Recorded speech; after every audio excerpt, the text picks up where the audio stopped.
Охридската болница за кардиоваскуларни заболувања, во која годишно се вршат над 2000 интервенции и каде се лекуваат најтешки пациенти од целиот југозападен регион, од Министерството за здравство доби само еден ангиограф. Установата која згрижува пациенти кои се наоѓаат во животозагрозувачка состојба има потреба од уште еден ваков апарат, но нема ниту просторни услови каде да го смести. Поради ова болницата е преоптоварена, пациентите чекаат и со месеци, бидејќи голем дел од ангиографите во клиниката за кардиологија во Штип, Струмица, Тетово и Битола не работат. Има поголема листа на чекање, значи чекањето за елективниот програм за пациентите, значи е некаде 3 месеци во нашата установа.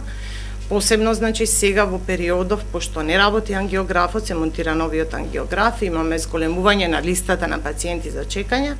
За да ги задоволи просторните услови, болницата за кардиоваскуларни заболувања уште пред 7 години требаше да се пресели во нов блок во специјалната болница Свети Еразмо, но ништо од тоа. Министерот за здравство вели дека имало нерешени проблеми на релација изведувач Министерство за здравство.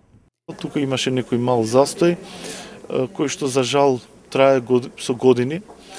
За 5% од целиот проект е стопирано завршувањето и техничкото примопредавање на објектот.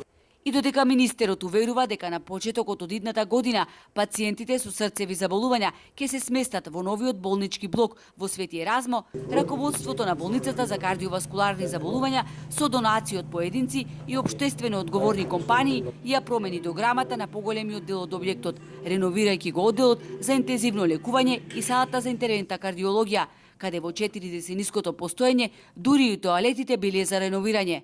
Работиме со мали буџети, вели директорката Башуровска. Она што дополнително не плаши е енергетската криза.